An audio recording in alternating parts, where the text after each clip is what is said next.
የሰው ልጅ መስማት ያለበት የትኛዋን ሔዋን ነው? የቀደመችው ሔዋን መደመጥ ካለባት ከአዳም ጋር ተሰማምተው ያደረጉት ነገር አለ። ዳግማዊት ሔዋን እመቤታችን ቅድስት ድንግል ማርያም ግን እርሱን ስሙት ትክክለኛው አዳም ይሄ ነው የምትል እናት ነች። የቀደመችው ሔዋን የቀደመው አዳም መመከኛ የት ነው የሚወዱት? በእርግጥ ሔዋንን አባታችን አዳም ባይሰማት ኖሮ ከእግዚአብሔር ምን ያገኝ ነበር ብንል ቅዱስ ዮሐንስ አፈወርቅ ይህንን ባብራራበት ሰሞኑን እያነበብኩት ባለው ትርጓሜ ላይ ቆንጆ ትንታኔ ይሰጣል። አዎ ባይሆን ኖሮ የምንላቸው ነገሮች ብዙ ሐሳብ የሚገኝባቸው ብዙ ወርቅ የሆኑ ነገሮች የሚገኝባቸው ይመስላሉ። ግን ባይሆን ኖሮ እያልን የማይረባ ሕይወት ልንኖር አይገባንም። አባታችን አዳም አፈር ነህና ወደ አፈር ትመለሳለህ ተብሏል። የቀደመችሁትን ሔዋንን እናታችንን ስለሰማት መውቀስ ስላልቻለ ተይ ሔዋን እግዚአብሔርን አምነዋለሁ፣ አንቺ የሰማሽውን አላምንም፣ አንቺ ንጹሕ ረዳቴ ነሽ፣ የምትመች ረዳቴ ነሽ፣ መስማት የሌለብሽን ነው የሰማሽው፣ እኔን ባለቤትሽን አድምጪኝ፣ እግዚአብሔር አምላክ የነገረን ነገር ትክክል ነው፣ የእርሱን ጊዜ እንጠብቅ፣ አምላካችን እግዚአብሔርን ተስፋ እናድርግ ብሎ ባለቤቱን ሚስቱን አላጽናናትም። ይልቅ ተባበረ። ከዛ በኋላ አዳም የት ነህ ሲለው ተሸሸግኳል። መሸሸግህን በምን አወቅ? አትብላ ካልኩ በላህ፣ ክፉና ደጉን ያሳውቀዋል ያልክህ አሳወቀህ፣ ራቁትህን መሆንህን አወቅ፣ ጸጋህን መገፈፍን ተረዳህ እና ተሸሽገህ ታመልጠኝ ዘንድ ተደበቅ። በእውኑ ከኔ ከእግዚአብሔር ከአምላክ ተሸሽገህ ልታመልጥ ትችላለህን? አዎ በእውነት ለምን አልሰማኸኝም? ይህን ሁሉ ዛፍ ሰጥቼክ ይህን ሁሉ እንድትመገብ እንድትጠግብ እንዲመች እንድትደሰትበት አድርጌ ያችን አንዲት ዛፍ አንዲት ለዛውም ምንም የማትረባ የማትጠቅም የተለየ ነገር የማትሰጥክ ነገር ግን ጸጋህን የምታስገፍፍክ ከኔ የምታጣላህን ዛፍ በላህን አለው አባታችን አዳም። አዎ እቺ የምትመችህ ረዳት ብለህ የሰጠኸኝ አሳሳተችኝ አለ። እሷም እባብ አሳሳተኝ አለች። እባብን ረገመ፣ ሔዋን እናታችንን ገሰጸ፣ አባታችንን አዳምን ተቆጣ።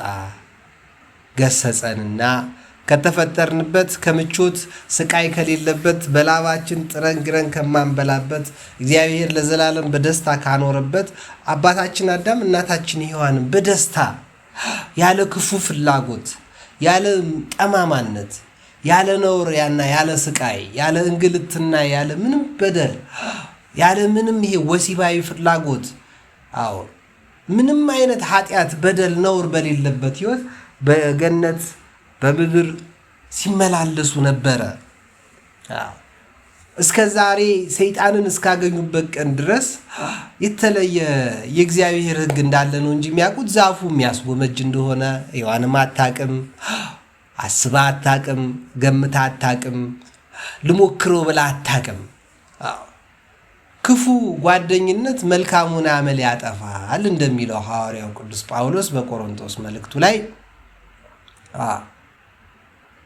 ክፉ ወሬ ጠማማ ንግግር ስንሰማ ክፉ ነገር ስናይ ስናስብ አጥብቀህ ልብህን ጠብቅ የሕይወት መውጫ ከዛ ነውና ይላላ። ብቻችንንም ብንሆን ባለንበት ቤታችን በምንንቀሳቀስበት ቦታ ላይ አጥብቀን ልንጠብቅ ይገባናል።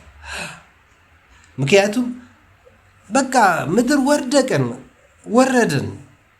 አዎ መስማት የሌለብንን ነገር ከአባታችን ከአዳም ከእናታችን ከሔዋን ጋር ሆነን ሰማን።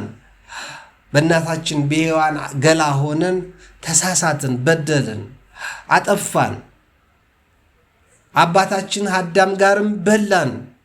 ስለዚህ እግዚአብሔርን ሕጉን ጣስን፣ ጸጋችንም ተገፈፈ፣ ራቁታችንን መሆኑን አወቅን፣ ተፋፈርን። ስንት ዓመት በሰላም ከኖርንበት ገነት መደበቅን ፈለግን። ምናመልጥ ይመስል ከአባታችን ከእግዚአብሔር ከፈጣሪያችን ከሚወደን አምላክ ምንም ካላጎደለብን ከእግዚአብሔር የምንደበቀው ይመስል ተሸሸገን።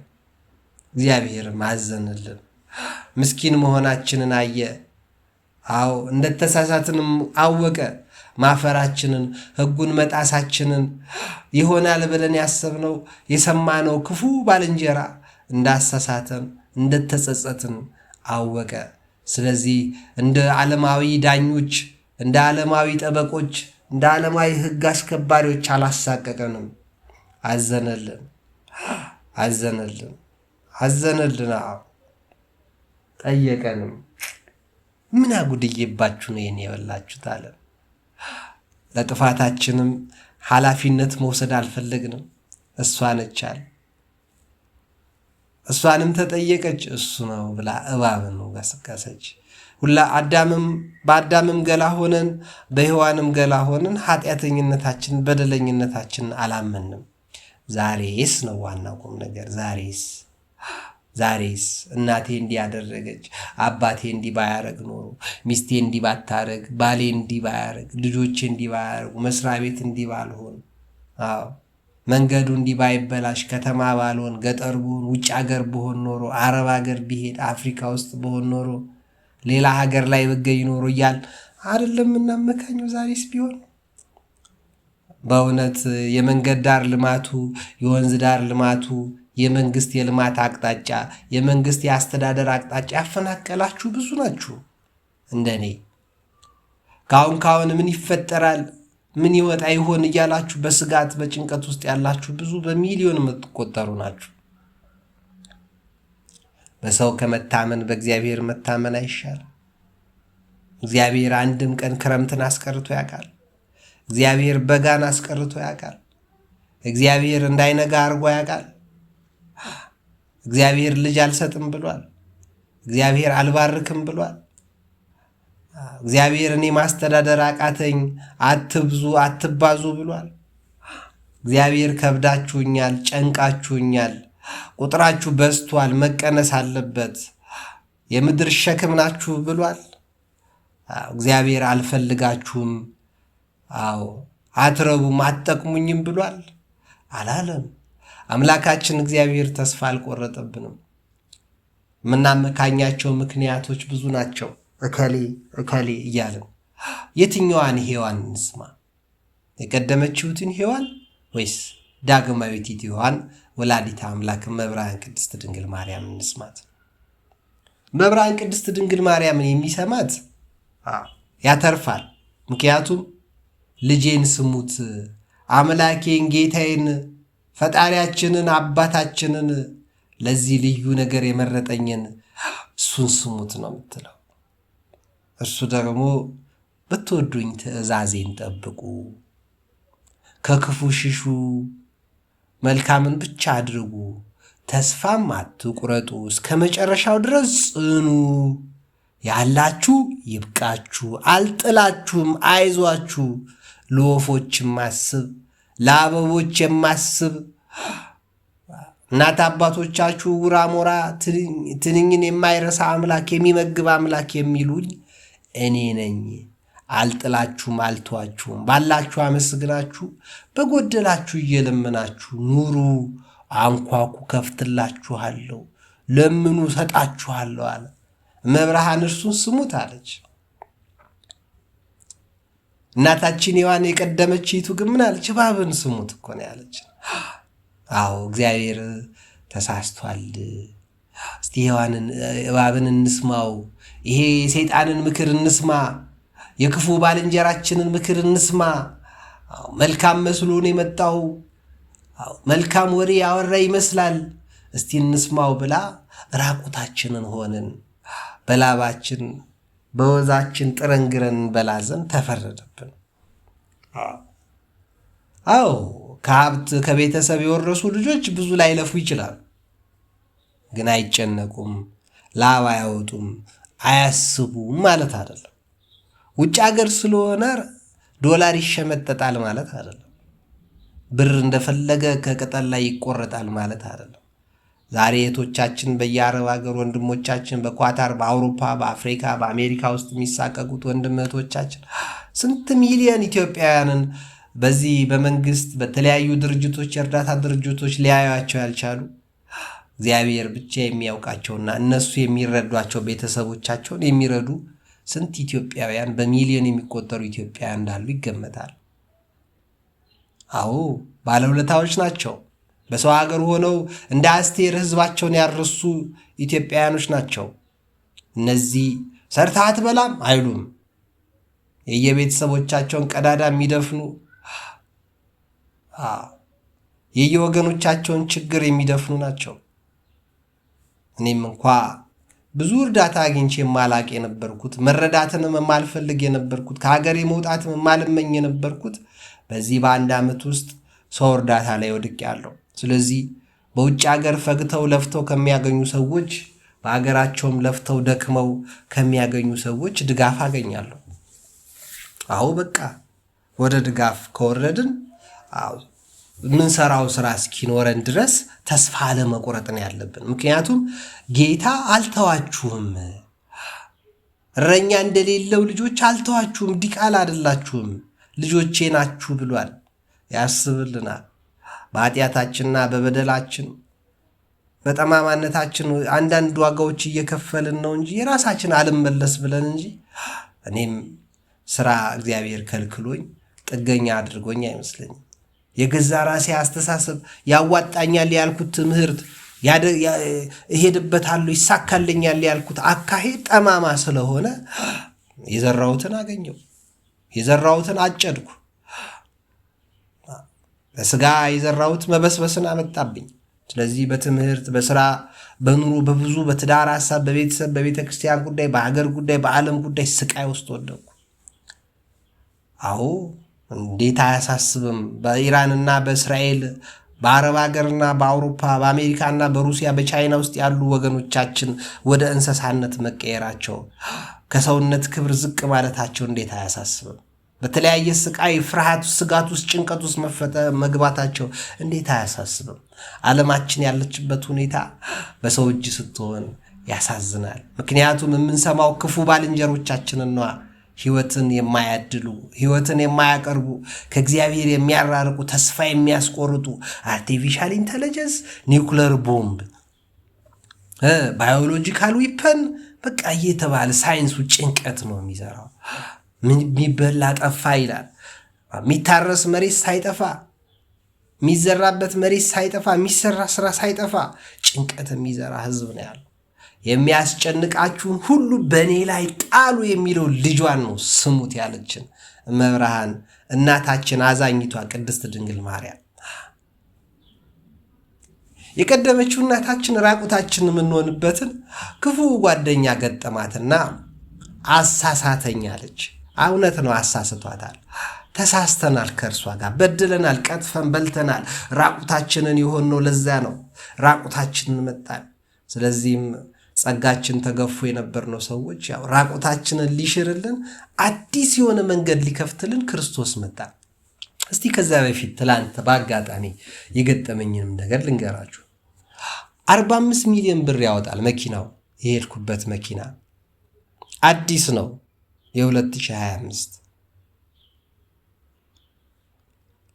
ላንድ ክሩዘር ነው። በአዲስ አበባ ካሉ የአንዱ ከፍተኛ ኃላፊነት የሚሰማውና ስራውን በአግባቡ የሚሰራ ሰው ይነዳው ይጠቀምበት ዘንድ ያለ መኪና ነው። 45 ሚሊዮን ብር ያወጣል። ይህ መኪና ዋጋ ከ45 ዓመት ወይ ከ50 ዓመት በፊት ደግሞ አሁን 97 የሆናቸው ልዑል ራስ መንገሻ ስዩም 45 ሚሊዮን ዶላር ያው በብር ተቀራራቢ በነበረበት ጊዜ 45 ሚሊዮን ዶላር አስፈቅደው ከሁለት ዓመት በኋላ አየር መንገዳችን ይዳፈንና ኋላ ቀር ሆኖ ይዘጋ ነበረ። ልክ አሁን አብራ ጎዳና እየተዘጋ እንዳለው አንበሳ የከተማ አውቶቡስ ተዘግቶ በተለያየ መልኩ ሌላ ስም እየወጣለት ቅጣምባሩን እንዳጣው ሁሉ አየር መንገዳችንም እንዲህ ተሳስቶ ይጠፋ ነበረ።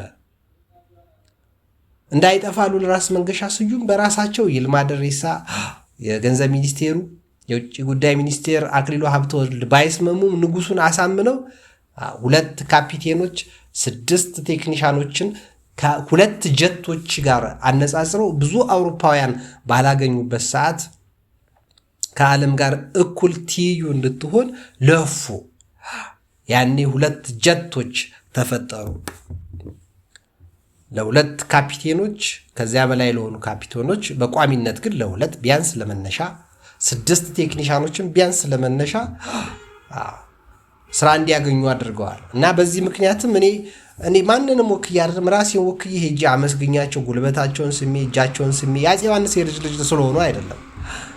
በቃ የስራ እድል ፈጠሩ፣ ለሀገራቸው ይጠቅመው። ኋላ ቀርቶን ነበረ ኢትዮጵያ። አሁን እንዲህ የኢትዮጵያ አየር መንገድ ብለን በተለያየ መንገዱ የምናስተዋውቀው እንደዚህ ሰዎች ትልልቅ ሰዎች ዋጋ ከፍለውበታል። አሁንም ደግሞ በአጋጣሚ ትላንት ተጠቀምኩበት ያልኳቸው የ45 ሚሊዮን ብር መኪና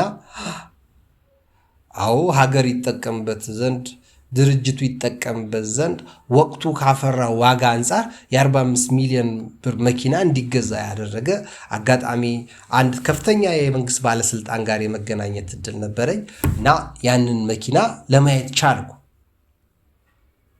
እንደዚህ የሚሰሩ ሰዎች አሉ፣ ግን በ45 ሚሊዮን ብር መኪና እየነዱ ቆረቆንዳ አይደሉም ያገኟቸው ባለስልጣን። ዩዝፉል ኢዲየት ከሚባሉት አይደሉም። ወይ ለመንግስት ወይ ለህዝብ ወይ ለሀገር ወይ ለዓለም የማይጠቅሙ ሸክም አይደሉም። እንደዚህ አይነት ሰዎች በማየትም ተስፋ እንዳንቆርጥ ያደረገናል ማለት አሏ።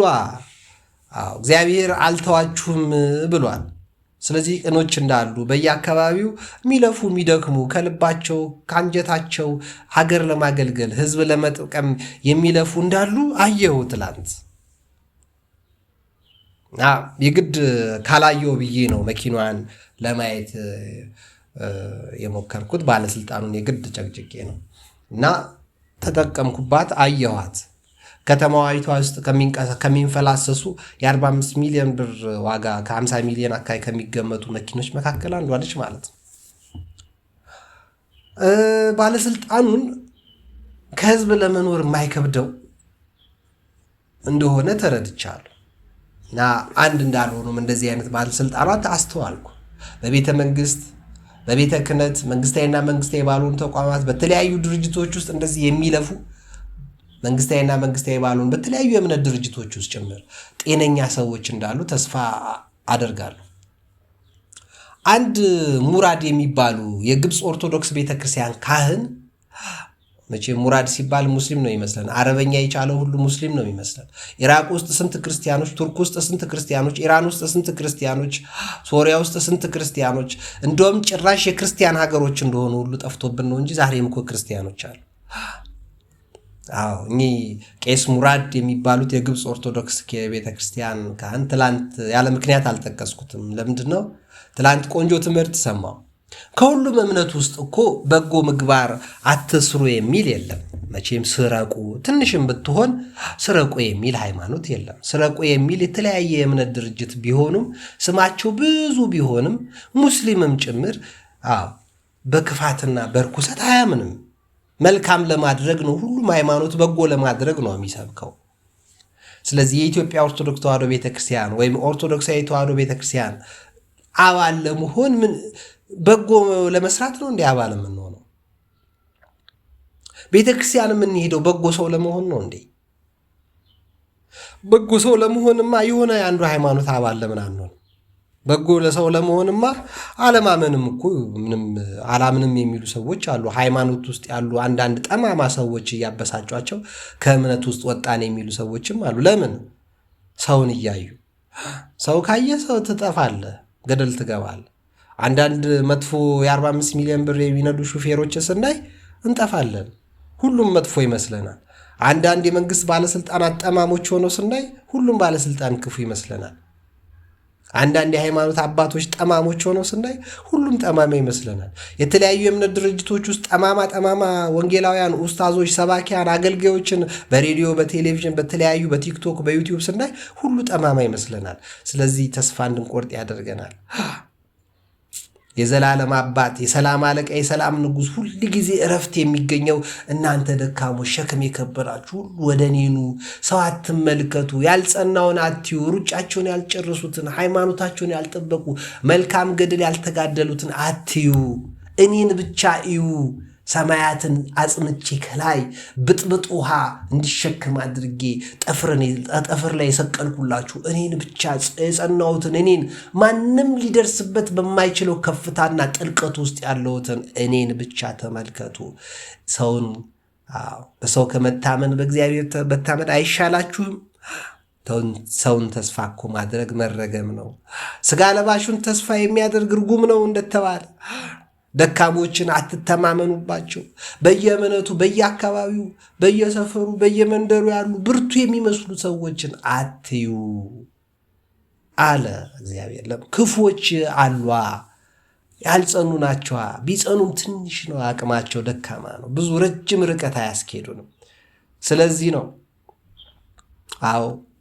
የትኛዋ አይቷን ሔዋን እንስማ? የትኛውን አዳም እንስማ? በእኔ ታመኑ የሚለውንስ ወይስ ሚስት ያሳሳተችኝ የሚለውን? ለችግራችን ሁሉ መፍትሄ የሚያቀርበውን ወይስ ምክንያት የሚፈጥረውን አዳም እንስማ? መፍትሄ የሆነችን መብርሃን ቅድስት ድንግል ማርያምን የጸናችቱን እግዚአብሔር ደስ የተሰኘባትን እንስማ ወይስ ምክንያት ደርዳሪዋን ሔዋን እንስማ? ወንድም እህቶቼ፣ እግዚአብሔር የሚወዳችሁ እግዚአብሔር የሚወደን በያለንበት ያለን ሰዎች አንጨነቅ። ይልቅ ለችግረኛና ለምስኪን የሚያስብ ለእግዚአብሔር ያበድራል እንደተባለ ከሀብታችሁ፣ ከእውቀታችሁ፣ ከጉልበታችሁ፣ ከጤናችሁ ከፍላችሁ እርዱለት። እግዚአብሔርን እርዱት፣ አበድሩት። እግዚአብሔር ላይ ጫና አብዙበት። በመጾም በመጸለይ በመስገድ ከቁጣ ከንዴት ከጩኸት ከጭቅጭቅ ከንትርክ ጣዖት ቤት ጠንቋይ ቤት ክፉ አምልኮ ውስጥ ጠማማ ባልንጀሮች ጋር ከመሄድ ከክፉ ቦታ ተጠብቃችሁ ሰውነታችሁን ባለማቀማጠል በመግዛት ራሳችሁን በመጠበቅ የምትናገሩትን የምታስቡትን የምትጽፉትን የምታደርጉትን መልካም በማድረግ እግዚአብሔርን በመልካም ስራ በመልካም ስራችሁ አስጨንቁት። እግዚአብሔርን ፈትኑኝ ይላል አይደል እግዚአብሔር? እስቲ ፈትኑኝ፣ አስራት አውጡና ኪሳችሁን ባልሞላላችሁ። እስቲ ፈትኑኝ፣ ሰንበቴን አክብሩና። እስቲ ፈትኑኝ፣ እናት አባት አክብሩና ዕድሜ ባልጨምርላችሁ። እስቲ ፈትኑኝ፣ ጭንቀታችሁና ችግራችሁን በሽታችሁ ባልገፍላችሁ። እናንተ ማድረግ ያለባችሁን አድርጉና የሚል እኮ አምላክ ነው ያለን። ቸር ጌታ ነው ያለን። ቅዱስ አምላክ ነው ያለን። ደግ አባት ነው ያለን። በጎ ነገር ለመስራትማ የትኛውም ሃይማኖት ተከታይ መሆን ይሻላል። የሕይወት እረኛ መልካሙ አባት ቅዱሱ ጌታ ለቅዱሳን አንድ ጊዜ ቅድስት ሃይማኖት ለሰጠው እግዚአብሔርን ለማምለክ ግን ኦርቶዶክሳዊ መሆን ግዴታ ነው። ምክንያቱም ኦርቶዶክሳዊ ቤተክርስቲያን ጋር ቁርአን የለም። ኦርቶዶክሳዊ ቅድስት ተዋሕዶ ቤተክርስቲያን ጋር ነቢዩ መሐመድና ከነቢዩ መሐመድ ጋር የተያያዘ ምንም ትምህርት የለም። ኦርቶዶክሳዊ ተዋሕዶ ቤተክርስቲያን ጋር ከሉተር ጋርና ሉተር የተያያዘ ትምህርት የለም። ኦርቶዶክሳዊት ቅዱስ ተዋሕዶ ቤተክርስቲያን ጋር የጆቫ ዊትነስ መስራቹ ቻርልስ ቴዝ ራስል ግራ የገባውና በብዙ ጭንቀትና መከራ ውስጥ የነበረው ሰውዬ ትምህርትም ሆነ ስብከቱ ጠማማ ትምህርቱ የለም። ኦርቶዶክሳዊ ቅዱስ ተዋሕዶ ቤተክርስቲያን ጋር ፕሮቴስታንቶች ኦንሊ ጂሰስ የሚሏቸው ተክለ ማርያም መንገሻ የሚባሉት ትግራዊ ሰው የመሰረቱት የሐዋርያት እምነት ኃይለ ማርያም ደሳለኝ ያለበትና የኔ ዘመዶች የሚካፈሉበት ትምህርቶች የሉም። እሳቸው ከብዙ ሚሽነሪዎች ከብዙ የፕሮቴስታንት አማኞች ዛሬ ኦንሊ ጂሰስ ከሚሏቸው ጋር በልሳን በመናገር የተለያየ መንፈስ ተመሳሳይ መንፈስ የአጋንንት መንፈስ ሲጋሩ እንደነበሩ ከመጽሐፋቸው ቢሾፕ በቀለ ፈዬ ከጻፉት አንብቤያለሁ።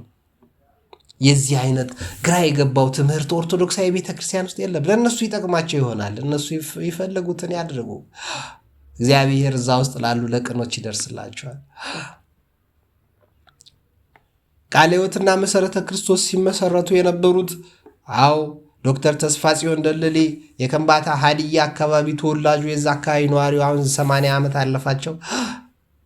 በተለይ ናዝሪት ባይብል አካዳሚ ወደ ሜኖናይት ቸርች የአሜሪካዊ የነበረው ወደ መሰረተ ክርስቶስነት ከሜኖናይት ወደ መሰረተነት ሲቀየር የዓይን እማኝ ተሳታፊ የነበሩት ፕሮቴስታንት ያሳጣውንና በዚያ ወቅት ያደረገውን ሲጋራ እያጨሱ ሰዶማዊነት ውስጥ ተጠናውቷቸው በናዝሪትም በተለያዩ መሰረተ ክርስቶስና ቃለ ሕይወት ውስጥ የነበሩትን ክፋቶች ኦርቶዶክስ ቤተክርስቲያን አትሰሙም፣ አታገኙም።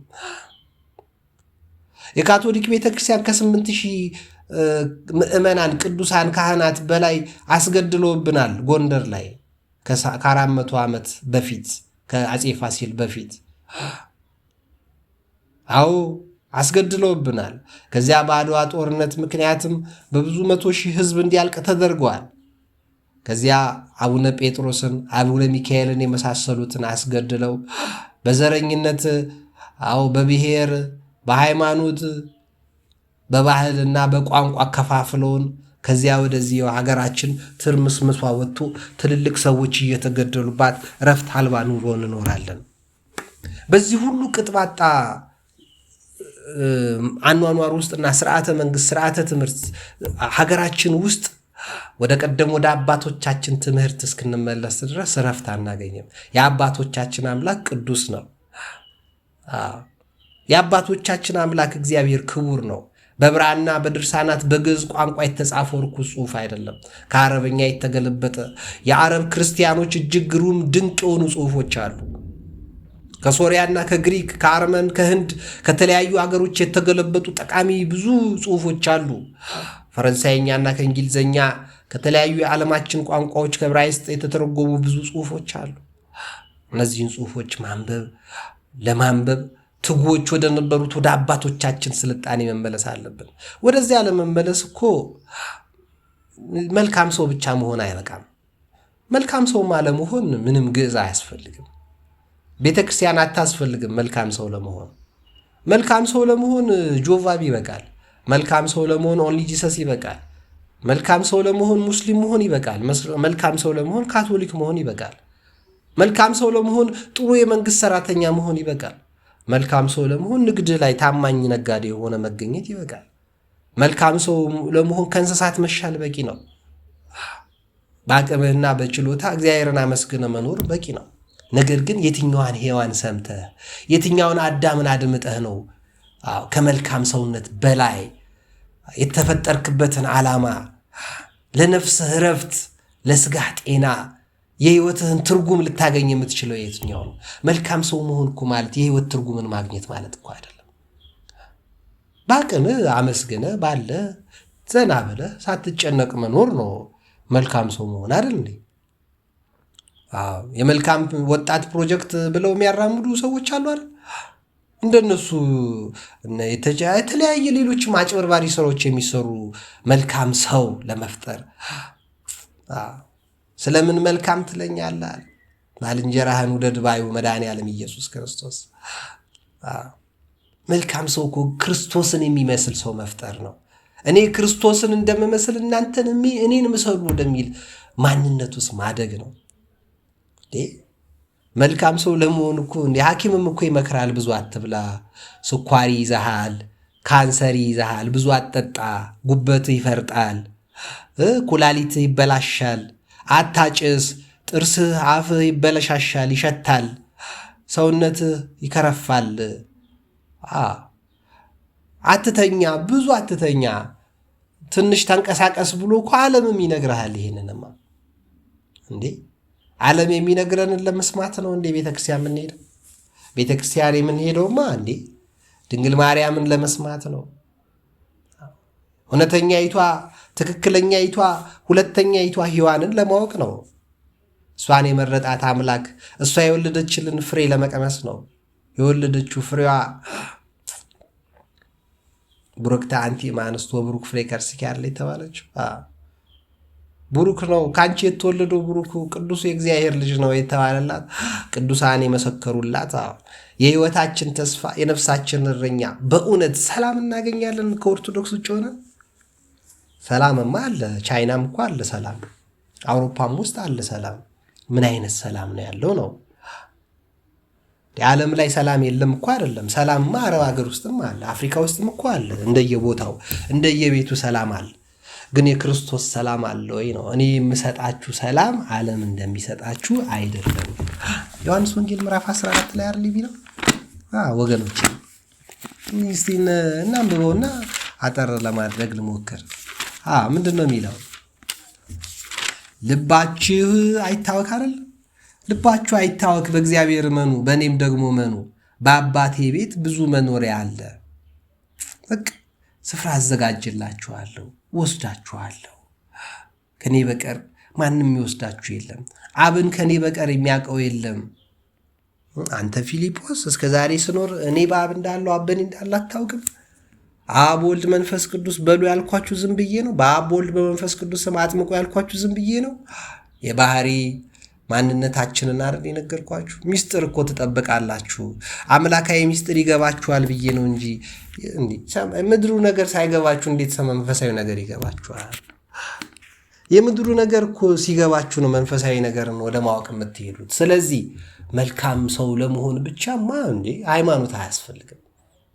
አዎ ምን ሰውነትን ቅርጽን ለመጠበቅ በሰላም ብዙ ሆድ ቦርጫም ሳትሆን ለመኖር ብዙ መጠጥ ሳትጠጣ ብዙ ሲጋራ ሳታጨስ ብዙ ሐሺሽ አደንዛዥ ጡስ ሳትጠቀም ሐኪምን መሄድ አይበቃም?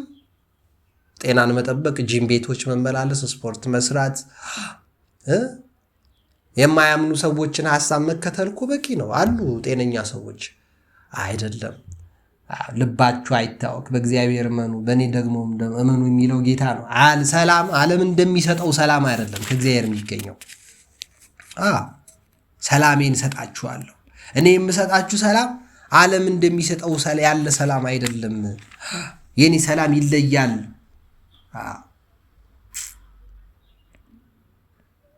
አይደለም የሚለው ጌታችን መድኃኒታችን ኢየሱስ ክርስቶስ። ይህ እኮ ድንቅ ቃል ነው። እውነት ነው። አረብ ሀገር ውስጥ አለ ሰላም የለም? አለ። ሰላም ያላችሁ ሰዎች የላችሁም? አላችሁ። አውሮፓ ውስጥ ሰላም ያላችሁ የላችሁ? አላችሁ። አፍሪካ ውስጥ በሰላም የምትኖሩ ሰዎች የላችሁ? አላችሁ። ሰው የምትረዱ የምታግዙ፣ በዓለም ላይ በአውሮፓ በአሜሪካ ያላችሁ፣ ለእኛም የተረፋችሁ ብዙ አላችሁ። ግን የክርስቶስ ሰላም አላችሁ ወይ ነው? የክርስቶስ ሰላም ዓለም እንደሚሰጠው ሰላም ነው ወይ? እናንተ ደካሞች አለ እንጂ እኮ እናንተ ዘበኞች፣ እናንተ ወታደሮች፣ እናንተ ሊቃውንት፣ እናንተ ፕሮፌሰሮች፣ እናንተ ነጋዴዎች፣ እናንተ ሀብታሞች፣ እናንተ ቀን ሰራተኞች፣ እናንተ ሹፌሮች፣ እናንተ ተሳፋሪዎች፣ እናንተ መርከበኞች፣ እናንተ ተጓዦች፣ እናንተ ገዳማውያን፣ እናንተ ጸሎተኞች፣ እናንተ የከተማ ልጆች እኮ አልተባለም። እናንተ ደካሞች ነው ያለው። ጠቅለል አድርጎ ከታላቅ እስከ ታናሽ ሰው ሳይመርጥ ማረፍ የምትፈልጉ እናንተ የደከማችሁ፣ ዓለም ደክማኛለች። ዓለም ውስጥ ያለው ሰላም ካንተ እንደሚገኘው አይደለም። ዓለም ውስጥ የሚገኘው እረፍት ካንተ እንደሚገኘው እረፍት አይደለም። ያንተ የክርስቶስ እረፍት፣ ያንተ የክርስቶስ ሰላም እንደ ሰማይ አይከብድም፣ እንደ ምድር አይጨንቅም። እንደ ነፋስክ ይጠቅመናል፣ እንደ ዝናብክ ደስ ያሰኘናል፣ እንደ ምግብ ይጠቅመናል፣ እንደ ውሃ ይጠጣል። እነዚህ ስጋችንን ይጠቅሙታል። ያንተ ግን ለነፍሳችን ያስፈልገናል። ያንተ ሰላም ለስጋችን ብቻ አይደለም ለነፍሳችንም ያስፈልገናል። እግዚአብሔርን መምሰል ያለ ጥርጥር ለዚህ ዓለምም ለሚቀጥለውም ዓለም ይጠቅማል ይላል ሐዋርያው። እግዚአብሔርን መምሰል የሚጠቅመው ለሚቀጥለው ዓመት ለገነት ለመንግስተ ሰማያት እኮ ብቻ አይደለም።